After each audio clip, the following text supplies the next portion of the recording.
Guys ये महादेव का मंदिर है नल दमनती ताल में। आइए आप लोगों को दर्शन कराते हैं महादेव के मंदिर के।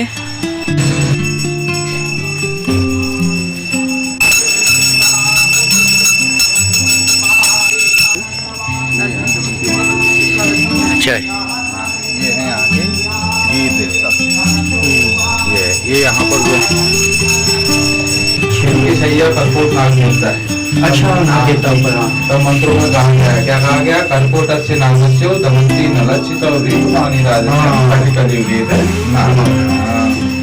तब ये पुरानी मछली का तालाब, ये शिवलिंग वहीं से निकले हैं, यहाँ पूजा करते हैं। अच्छा अच्छा अच्छा। वो भी मोहनी महाराज के द्वारा दमयंती ने दर्शन दिए। भीम का राज्य हुआ करता था। जो राजा भीम जो है, उनकी नगरी जो है नैनीताल जिले की भीमताल में है। तो वहां पर भीम शंकर के नाम थे। वो भगवान शंकर के भक्त थे। उनने जो है तपस्या की तो छोटे कैलाश में भगवान शंकर आ गए, और निषाद देश में वीरसेन भी वहां भगवान के भक्त थे। तो वो भी यहाँ दर्शन के लिए आए। तो दोनों के वर मांगने से एक के घर में पुत्र का जन्म हुआ, एक के घर में पुत्री का जन्म। और साथ साथ एक के घर में विष्णु भगवान हुए और एक के घर में लक्ष्मी का अवतार हुआ। तो एक दिन तो होते होते होते करते करते वो कैलाश में आ गई। वहां दमयंती भी गई थी और राजा नल देखा, दोनों में मोहित हो गई। हंस के गुण और सखियों के साथ जब उस वन में मोहित होने के कारण उनने कहा कि कुछ समय के बाद स्वयंवर रचा जा रहा है। उस बात पर वहां 5 देवता भी स्थापित थे। वो आए थे कैलाश में भगवान शंकर के आ जाने पर। जल देवता, वरुण देवता, वायु देवता, अग्नि देवता, 5 देवता जब वहां गए तो उनकी बात को सुन रहे और सुंदर कन्या को देख के वह मुग्ध हो गई। बोले कि भाई शादी तो राजा नल के साथ होने वाली है, इसलिए हम पहले राजा नल से वरदान मांग ले और उसको वरदान दे दे। जाते जाते निषाद देश मध्य प्रदेश पहुंचे। तो वहां उस समय रथ में पुष्कर भाई और नल जो थे बैठे हुए थे। बोले कि महाराज हम एक भिक्षा लेने आए। ब्राह्मण देवता क्या भिक्षा लोगे? तथास्तु। उन्होंने कहा महाराज तुम पहले मुझे अपने हमसे वर मांगो। उन्होंने कहा तो? उन्होंने कहा जिस समय अग्नि की जरूरत हो हम स्वतः आ जाएंगे। जिसने कहा जल की जरूरत हो स्वतः आ जाएंगे। जिसने कहा वायु की जरूरत हो स्वतः। तो ऐसे वो सारे देवताओं ने उनको आशीर्वाद वरदान दे दिया। अब उनने कहा भाई हम भी तो मांग रहे हैं। उन्होंने कहा मांगो, क्या मांगेंगे? धन दौलत तो मांग सकते।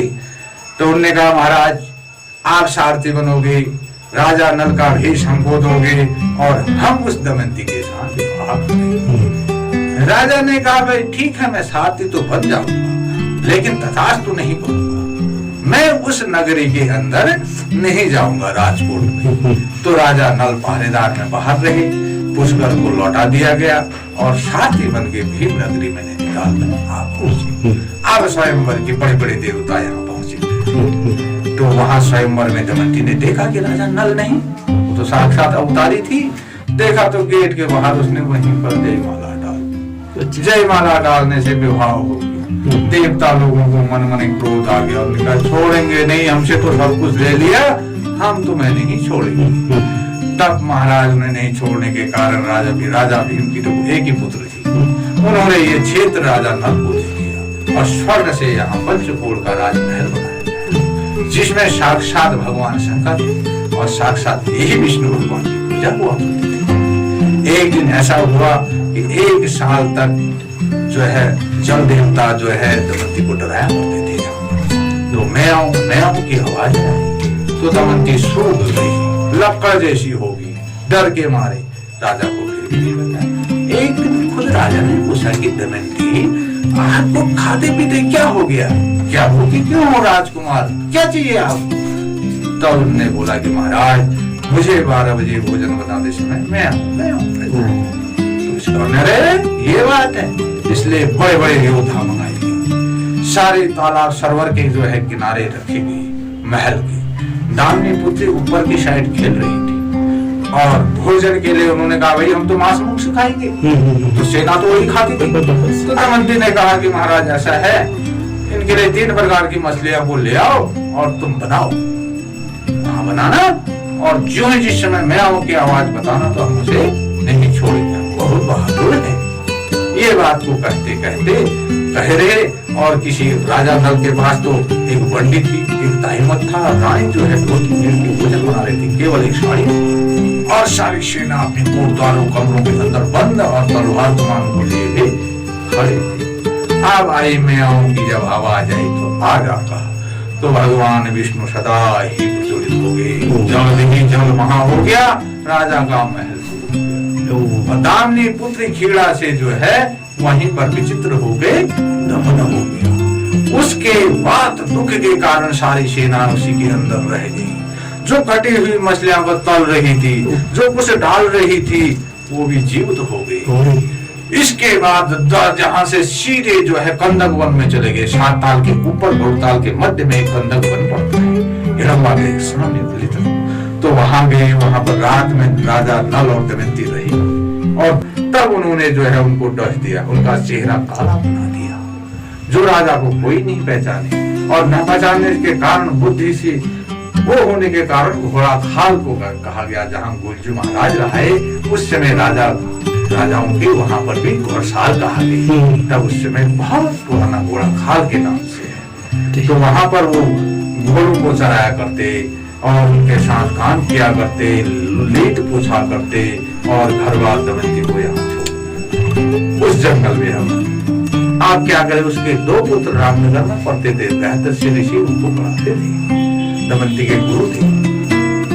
तो वहां जाने के कारण वो तो वहां को जाने की सोची, लेकिन पीछे उसके राक्षस और व्याघ्र पड़ गए। अब क्या करें, तब कर्कोट नाग ने लाल का रूप को धारण करके उन व्याघ्रों को मारा, सुरक्षित नर रूप में जो है उन्हें अपने पुत्रों के साथ पहुंचाया। उसके बाद 12 वर्ष में फिर दमयंती ने तुरंत दूसरा स्वयंवर रचा, फिर राजा का मिलन हुआ, फिर उनका राजपाट हुआ, पुत्रों से मिलन हुआ।